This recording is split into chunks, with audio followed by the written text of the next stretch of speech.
여러분 안녕하십니까? 광주 MBC 뉴스투데이입니다. 먼저 오늘의 주요 뉴스입니다. 어등산 관광단지 개발을 위한 민간 사업자와의 협약이 공익성 문제를 놓고 막판에 암초를 만났습니다. 금호타이어 공장에서 청소 업무를 하는 비정규직 100여 명이 일자리를 잃었습니다. 노동자들은 회사의 비용 절감을 위해서 자신들이 희생양이 됐다고 주장했습니다. 영암호 주변 간척지에 대규모 축사 신축이 추진되자 주민들이 반대하고 나섰습니다. 허가를 얻기 위해 편법을 썼다는 주장도 제기됐습니다. 자신이 일하는 골프장에서 수십억 대의 공금을 빼돌려 도박에 탕진한 회계 담당 직원이 경찰에 붙잡혔습니다. 어등산 관광단지 조성 사업이 막판 갈림길에 섰습니다. 광주도시공사와 민간 사업자가 이달 말까지 협상을 마무리해야 하는데 공익성을 둘러싼 막판 쟁점이 불거지면서 개발 협상이 타결될지 해를 넘길지 기로에 놓여 있습니다. 정영욱 기자입니다. 어등산 관광단지 개발 사업의 우선 협상 대상자인 호반은 숙박과 휴양, 체육 오락시설 등 1조 원 규모의 사업 계획을 광주도시공사에 제출해 놓은 상태입니다. 이를 검토한 도시공사는 워터파크와 인공해변 조성, 특급 호텔과 콘도 건립 등 대부분의 사안에 대해 호반과 의견 일치를 받습니다. 문제는 1,500실 규모의 레지던스 호텔입니다. 도시공사는 개인 분양이 가능한 레지던스 호텔이 숙박용이 아닌 개인 별장이나 주택용 등 주거 목적으로 해석되는 걸 우려하고 있습니다. 이 경우 레지던스 호텔이 자칫 아파트 분양처럼 오해를 받을 수가 있다는 이유에서입니다. 과거 어등산 사업이 개발업자의 수익성 채우기로 흐른 적이 있다 보니 오해의 불씨를 미리 차단하겠다는 겁니다.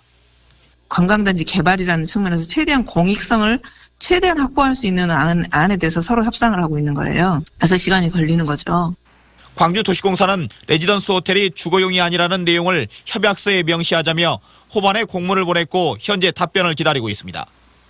분양을 받는 대상자가 주거용이 아닌 숙박용임을 분명히 알 수 있게 하자는 취지입니다. 호반이 이를 수용한다면 호반과 도시공사는 이달 안에 협약을 체결하고 본격적인 개발을 추진합니다. 하지만 그렇지 않다면 협상이 해를 넘기면서 개발 사업이 또다시 불투명해질 수 있습니다. MBC 뉴스 정용욱입니다. 민간 사업자가 추진 중인 동구 지산유원지 개발 사업 계획에 대해 광주시가 재검토를 요구했습니다. 광주시는 사업 시행자가 제출한 시설 배치 계획에 일부 보완이 필요하다며 실시 계획인가 신청일을 이번 달에서 내년 8월까지로 연기했습니다. 광주시는 사업 시행자가 계획서를 새로 내면 심의 검토를 통해 실시 계획인가 절차를 다시 밟을 계획입니다. 민주당 광주시당은 최근 시당 윤리심판원 전원회의를 열고 공무원을 상대로 갑질 논란을 빚은 광산구 의회 A 의원을 제명했습니다.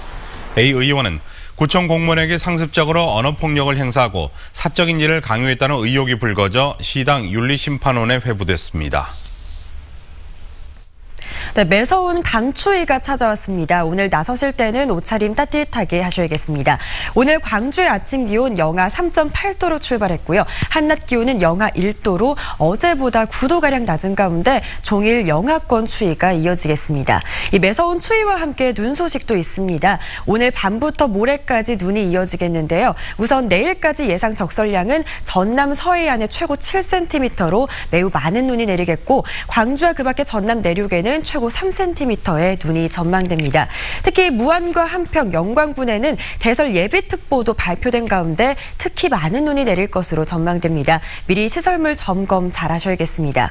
오늘부터는 특히 바람도 매우 강하게 불겠습니다. 전남 곳곳에 강풍주의보가 발효 중입니다. 이들 지역을 중심으로는 찬바람이 매우 강하게 부니까요. 각별히 주의하셔야겠습니다. 이렇게 차고 건조한 바람이 불어들어오면서 대기는 점차 말라갑니다. 전남 동부 해안인 여수와 광양에는 건조특보도 발효 중이고요. 이 특보는 점차 확대되겠습니다. 날씨였습니다. 금호타이어에서 길게는 20년 넘게 청소 일을 해온 비정규직 노동자 100여 명이 하루아침에 일자리를 잃었습니다. 금호타이어는 용역업체 일이라면서 선을 긋고 있지만 비정규직 노동자들은 해외로 매각된 금호타이어가 가장 힘없는 사람들부터 쳐내고 있다고 주장하고 있습니다. 남공욱 기자입니다. 하루 전만 하더라도 금호타이어에서 청소 일을 해왔던 이들이 이날은 회사 밖에서 유인물을 돌리고 있습니다. 길게는 20년 동안 일했던 이들도 있는데 금호타이어 광주공장 55명, 곡성공장 45명 등 모두 100여 명에 이르는 협력업체 직원들입니다. 금호타이어가 최근 청소 용역 업체를 새로 선정했고 이 업체와 비정규직 노조 사이에 고용 승계 등에 관한 단체 협상이 결렬되면서 하루아침에 일자리를 잃은 겁니다. 정말 불안하죠. 다들 지금 떨고 잠을 못 자고 참 그런 심정입니다. 억울합니다. 이들은 자신들의 해고된 진짜 이유는 금호타이어에 있다고 주장합니다. 해외에 매각된 금호타이어가 비용 절감을 위해 고용 승계와 노동조합 인정 등을 약속한 단체 협약을 파기하기 위해 새로운 용역업체를 선정했던 겁니다. 원청이 인정하지 않았기 때문에 하청이 그거를 인정하지 않은 거죠. 본질은 그러니까. 그렇기 때문에 결과적으로는 금호타이어가 청소미와 비정규직 노동자들의 3승계를 인정하지 않은 것이죠. 비정규직 노조는 사측이 대체 인력을 투입해 사실상 해고 조치를 했다며 반발하고 있습니다. 이에 대해 해당 청소 용역업체는 기존 비정규직 직원들을 고용 승계할 의무가 없다며 자신들이 새 업체로 선정된 것도 금호타이어의 비용 절감과는 무관하다고 밝혔습니다. 금호타이어는 이 문제가 해당 업체와 직원들이 단체 협약을 통해 해결할 문제로 자신들과 상관없다는 입장입니다. 비정규직 노조는 지난 월요일 이용섭 시장에게 탄원서도 냈지만 광주시로부터 어떤 답변도 듣지 못했다며 외주업체 비정규직인 자신들의 목소리를 어느 누구도 들어주지 않고 있다며 호소하고 있습니다. MBC 뉴스 남궁욱입니다. 근로계약서를 쓰지 않거나 주휴 수당을 지급하지 않는 등 고용질서를 지키지 않은 업소들이 무더기 적발됐습니다. 광주지방고용노동청은 183곳의 사업장을 대상으로 기초 고용질서 준수 여부를 점검한 결과 124곳에서 위반 사항을 적발했다고 밝혔습니다. 적발된 사업장 가운데 44곳은 근로계약서를 작성하지 않거나 근로자에게 전달하지 않았고 41곳은 퇴직금이나 주휴수당 등을 지급하지 않았습니다. 태안화력발전소에서 일하다 숨진 고 김용균 씨 사망사고와 관련해 광주지역 대책위원회가 진상규명과 책임자 처벌을 다시금 요구했습니다. 대책위원회는 어제 저녁 광주 금남로 5.18 민주광장에서 광주 추모의 날 행사를 갖고 문재인 정부의 사과와 재발방지 대책 마련 그리고 책임자 처벌과 김용균법 통과를 촉구했습니다. 영암호 주변 간척지에 대규모 축사 신축이 추진되고 있습니다. 주민들은 허가를 내주지 말라고 자치단체를 압박하고 있는데 환경영향평가를 피하기 위해 편법을 썼다고도 주장하고 있습니다. 과연 신축을 허가할지 말지 자치단체가 고민에 빠졌습니다. 신광하 기자입니다. 영암과 해남군이 맞닿은 영암군 미안면 간척지입니다. 드넓은 변원이 펼쳐진 이곳에 돼지 축사 신축 허가 신청이 접수된 것은 지난달입니다. 외지인 2명이 신청한 돈사 규모는 14,990제곱미터. 이미 부지 매입이 완료된 상태로 영암군 미안면 지역에서는 이장단과 사회단체를 중심으로 반대 운동이 일고 있습니다. 돈사 신축 예정지는 민가로부터 1km가 떨어져 있지만 인근 영암호와 매우 가까워서 수질 오염이 우려된다는 게 주민들의 주장입니다. 실제 돈사 신청자들은 축사 규모를 7,495제곱미터씩 2개 동으로 나눠 신청하면서 소규모 환경영향평가를 피할 수 있었습니다. 이번에 허가가 난다고 했을 때는 또 다른 2회, 3회, 4회 계속 들어오다 보면 단지화가 되면은 거기에 또 다른 도초장까지 들어오면은 우리 미암은 정말 악취로 살 수가 없을 것으로 판단이 돼서. 지역 주민들은 지난달 대규모 반대 집회에 이어 지금은 이장단을 중심으로 군청 앞 1인 시위를 진행하고 있습니다. 돈사 신청은 10가구 이상 민가를 피하면 된다는 영암군 조례에 맞춰 신청됐고 환경당국의 직접 규제를 받는 호수까지는 거리를 두는 방식으로 이루어졌습니다.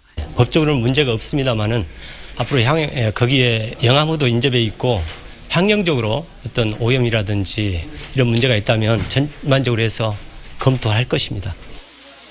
상대적으로 규제가 덜한 간척지에 기피 시설인 돈사 등 축사 신축이 집중되면서 실질적 거리 제한 조치가 시급하다는 지적이 높습니다. MBC 뉴스 신광하입니다. 골프장에서 수십억 원대의 공금을 빼돌려 탈환한 회계 담당자가 경찰에 붙잡혔습니다. 나주경찰서는 모 골프장의 공금 85억여 원을 빼돌린 혐의로 이 골프장 폐기 담당 직원 27살 박모 씨를 붙잡아 조사하고 있습니다. 박 씨는 경찰 조사에서 스포츠 토토를 하기 위한 자금을 마련하려고 이 같은 일을 저질렀다고 진술했는데 박 씨가 빼돌린 85억 원 대부분은 도박에 탕진한 것으로 조사됐습니다. 광주시청 공무직 공무원들이 현장 근로에 대해 출장비를 따로 달라며 광주시를 상대로 낸 소송에서 졌습니다. 광주지법 민사 22부는 과적 차량 단속과 조경 관리 등 광주시 공무직 공무원 3명이 근무진의 국내 출장 시 4시간 이상이면 2만 원을 지급한다는 등의 임금 협상에 따라 모두 120만 원을 지급해달라는 소송에서 원고의 청구를 기각했습니다. 재판부는 외부에서 일하는 공무직들이 통상적인 근무 장소에서 일한 경우에도 출장 여비를 지급한다는 의미로 임금 협상 내용을 해석하기는 어렵다고 판결 이유를 밝혔습니다.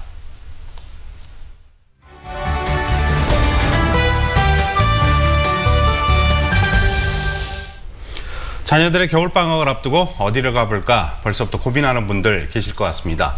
국립광주과학관에서는 재미와 유익함을 동시에 잡은 기획전시가 열리고 있습니다. 이우진 광주문화재단 기획홍보팀장과 둘러보도록 하겠습니다. 안녕하십니까? 네, 안녕하세요. 네, 부모님들이 좋아하실 것 같은데요. 어떤 전시인지 말씀해 주시죠. 네, 국립광주과학관 특별전 수학나라의 앨리스입니다. 기획전시실에서 열리고요. 지난 12월 14일에 시작이 됐는데요. 내년 3월 3일까지입니다. 이상한 나라의 앨리스를 쓴 작가가 수학자였다고. 네, 영국의 수학자 루이스 캐럴이 쓴 이상한 나라의 앨리스의 이야기를 모티브로 한 체험형 전시입니다. 네, 그렇군요. 이 이상한 나라의 앨리스가 워낙 재미있어서 생긴 일화가 있다면서요. 네, 당시 빅토리아 여왕이 너무 이 책을 재밌게 읽었어서요. 그 다음 책을 좀 가져오라고 했는데요. 네, 연립 선형 방정식과 대수학, 기하학에 적용된 행렬식에 관한 입문서를 가져왔다는 일화가 있습니다. 네. 네, 루이스 캐럴의 본명은 찰스 루트위즈 도지슨이었다고 합니다. 그는 동화 작가이기도 했고 말씀드렸다시피 수학자였기도 했고요. 네. 여러 방면에서 뭐 퍼즐이라든가 게임에 관한 책을 쓰기도 했고요. 논리학 저서를 집필하기도 했다고 합니다. 그렇군요. 네. 저희는 뭐 단순한 재밌는 동화로 알았는데 조금 전에 따로 또 용어를 적어오신 것처럼 이제 수학 용어들이 많이 나오는군요. 네. 전시회에서 어떤 작품들을 볼 수 있는지 또 소개를 해주시죠. 네, 앨리스가 되어 수학 나라에 들어가면은요, 교과서 속의 수학, 생활 속의 수학, 도시와 산업 속의 수학을 전합니다. 네. 신기한 수학 시계, 신비한 종원, 수수께끼의 방, 공작 부인의 미술관 등을 들여다 보면요, 오, 수학이 이렇게 재밌었어? 라고 하는 생각을 하게 될 텐데요. 네. 네, 60개의 체험형 콘텐츠들을 정말 재밌게 놀이처럼 즐길 수 있습니다. 알겠습니다. 네. 그러면 수학이 예술 작품으로 어떻게 표현되는지 예를 들어서 설명해 주시죠. 네, 왕궁의 음악회에 들어가 보시면요, 바흐의 어떤 대칭 이론을 근간으로 한 음악에 대한 설명을 들으실 수 있습니다. 그리고 바로 옆에는 애셔가 역시 대칭 이론을 근간으로 한 미술 작품을 만든 설명을 들으실 수 있는데요. 중세 이후 서양에서는 음악을 예술이라기보다는 자연에 내재된 수학적 질서를 이해하는 그런 걸로 생각을 했는데요. 네. 바흐의 평균율 좋아하시잖아요. 네. 네, 동일한 간격으로 마디가 이렇게 반복이 되는 것이 대충 기술인데요. 네덜란드 화가 웨셔는 원래는 풍경화가였어요. 네. 그래서 이런 수학적 대칭 원리를 작품에 반영해서 그만의 독특한 작품을 남겼습니다.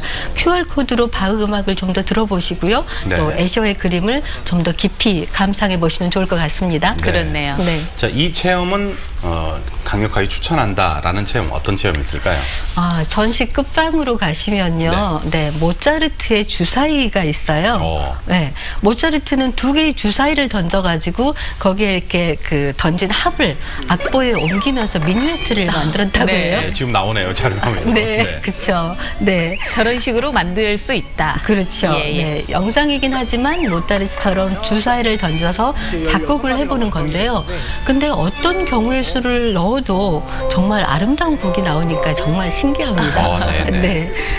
3월 3일까지니까는 나중에 가야지라고 생각을 하는데 그러다 보면 어느새 시간이 훌쩍 지나가지고 전시가 끝나 있기도 하죠.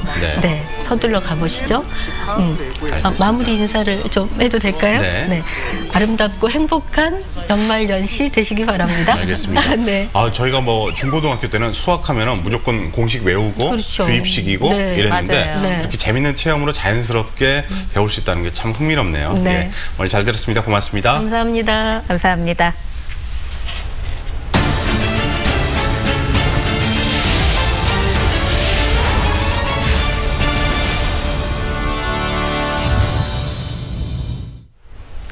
전남 동부권의 주력 산업인 철강과 석유화학 산업은 올해 여러 악조건 속에서도 선전했고 관광 개발도 속도를 냈습니다. 하지만 소상공인이나 영세자영업자들에게는 그 효과가 미치지 못했습니다. 박민주 기자입니다. 올 초 미중 무역 분쟁으로 철강업계는 우려의 목소리가 컸습니다. 한국 시장은 직접적인 타격을 피하면서 광양제철소는 올 연말 큰 폭의 영업이익을 전망하고 있습니다. 석유화학업계도 나쁘지 않은 성적표를 받았습니다. 여수산단의 연말 기준 추산 생산액은 80조 원, 지난해 79조 원을 넘어섰습니다. 상반기까지 글로벌 수요가 증가한 영향이 컸습니다. 이 같은 흐름 속에 광양의 올해 총 물동량은 3억 톤을 전망하고 있습니다. 컨테이너 물동량은 238만 TU로 지난해보다 6.4%가 증가했습니다. 광양항 개장 이후 최대 물동량을 기록한 겁니다. 총물동량 기준으로 일단 광양 개장 이래 3억 톤이 넘는 어떤 성과가 달성될 것으로 보고 있고요. 지역의 어떤 여수 산단뿐만 아니라 포스코 관련된 철강 제품 그리고 컨테이너 물량의 지속적인 증가가 주요 원인으로 저희는 보고 있습니다. 관광산업 개발도 속도를 낸 한 해였습니다.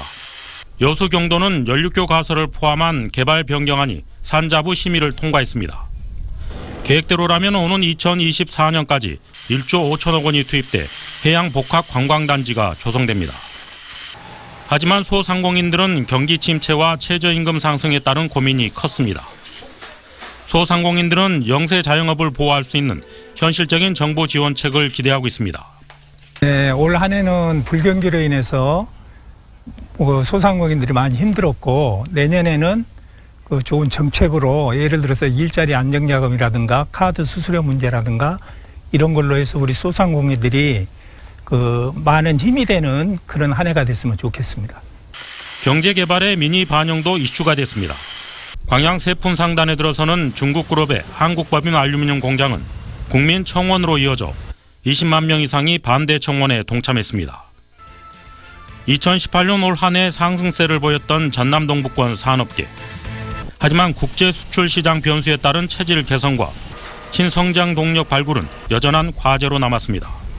MBC 뉴스 박민주입니다. 삼국시대 무덤인 한평 금산리 방대영 고분에서 사람 얼굴 모양으로 추정되는 토기가 발견됐습니다.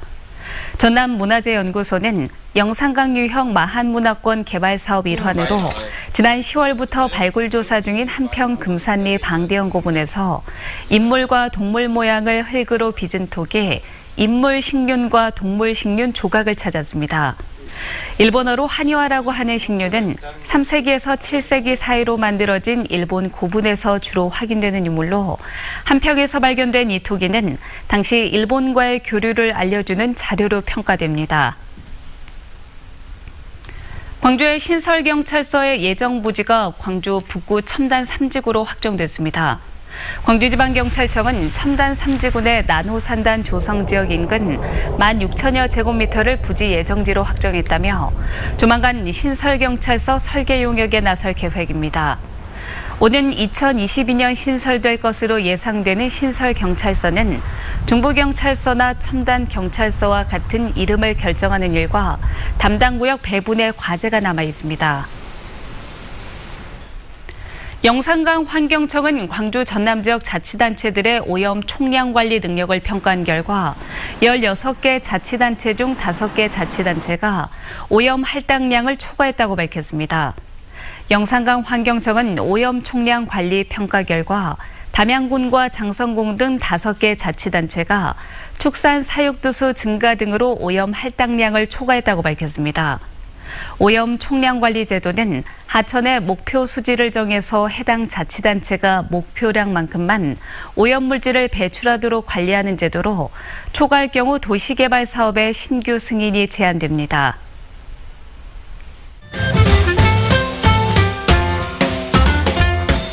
일본어로 쓰여진 한국인 작가의 근대 문학 작품들을 재조명하는 문학사전이 출간됐습니다. 김순전 전남대 명예교수와 제자들이 15년 동안 일본어 소설 359편을 정리했는데요. 김순전 교수는 외국어 창작물들이 재조명되는 계기가 되길 바란다고 소감을 밝혔습니다. 보성 갈멜정원과 고흥의 장수호 힐링정원이 전라남도 민간정원으로 등록됐습니다. 보성 갈멜정원은 소나무, 향나무 등이 가꿔진 근대식 정원으로 제암산 등과 더불어 생태 관광 자원으로서의 역할을 할 것으로 기대되고 있습니다. 고흥 장수호 힐링정원은 국화, 구절초 등 천만송이 꽃이 식재된 곳으로 매년 천만송이 들국화 축제가 열립니다. 오늘 저녁 7시부터 조선대학교에서는 광주의 과거와 미래를 그리는 미디어 파사드 쇼가 2차례 진행됩니다. 신창호 작가를 중심으로 한 팀 루빅이 광주 콘텐츠 코리아 랩 지원을 받아 준비했는데요. 신 작가는 광주의 랜드마크를 고민하다 등록문화재인 조선대 본관 건물에 집중했다며 상시 설치를 목표로 상품화할 계획도 밝혔습니다. 국내에서 제작된 독립 애니메이션을 한 자리에서 만날 수 있는 무료 행사가 내일부터 31일까지 진행됩니다. 소중한 날의 꿈, 소나기, 돼지의 왕 등 총 6편의 애니메이션이 상영되고요. 원하는 관객에 한해 캐리커처를 그려주거나 기념품 증정 등 행사도 마련됩니다.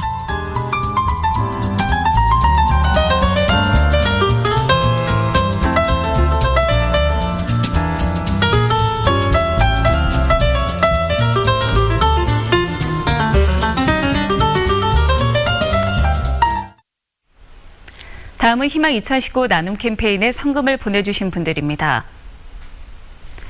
미풍 해장국 상무점 이종민 대표가 50만 원, 삼익 아파트 주민들이 80만 원, 광주 비아농협 사랑나눔회에서 200만 원, 장원초등학교 학생들이 51만 7천 원, 국민건강보험공단 광주 서부지사에서 30만 원, 곡성군 죽곡면 태평마을에서 10만 원, 당동마을에서 5만 원, 서정마을 10만 원, 동계마을 11만 원, 태평마을 50만 원, 해평마을 8만 7,500원, 덕촌마을 20만 원, 교촌마을에서 10만 2,500원을 보내주셨고요. 담양군 고서면 신양마을에서 17만 7,500원, 재월마을에서 33만 원, 화순군 춘향면 용곡리에서 15만 원, 잠정 핵산마을 부녀회에서 10만 원, 에솔로 진흥주점 이지연 대표가 5만 원, 남도명가 강정주 대표가 20만 원, 한농 종묘 농약사 송열호 대표가 10만 원 보내주셨습니다. 성금을 보내주신 분들께 감사드립니다.